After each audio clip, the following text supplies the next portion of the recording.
ابن شہاب نے کہا کہ مجھے عروہ نے خبر دی کہ حضرت عائشہ رضی اللہ عنہا نے انہیں خبر دی کہ رسول اللہ صلی اللہ علیہ وسلم نے رات کے وقت اٹھ کر مسجد میں نماز پڑھی، اور چند صحابہ بھی آپ کی اقتداء میں نماز پڑھنے کھڑے ہو گئے۔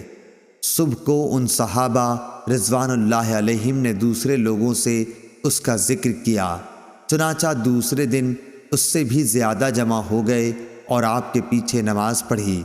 دوسری صبح کو اس کا چرچا اور زیادہ ہوا۔ پھر کیا تھا، تیسری رات بڑی تعداد میں لوگ جمع ہو گئے، اور جب رسول اللہ صلی اللہ علیہ وسلم اٹھے تو صحابہ رضی اللہ عنہم نے آپ کے پیچھے نماز شروع کر دی۔ چوتھی رات جو آئی تو مسجد میں نمازیوں کی کثرت سے تل رکھنے کی بھی جگہ نہیں تھی، لیکن آج رات نبی کریم صلی اللہ علیہ وسلم نے یہ نماز نہ پڑھائی، اور فجر کی نماز کے بعد لوگوں سے فرمایا، پہلے آپ صلی اللہ علیہ وسلم نے کلمہ شہادت پڑھا، پھر فرمایا، اما بعد، مجھے تمہاری اس حاضری سے کوئی ڈر نہیں، لیکن میں اس بات سے ڈرا کہ کہیں یہ نماز تم پر فرض نہ کر دی جائے، پھر تم سے یہ ادا نہ ہو سکے۔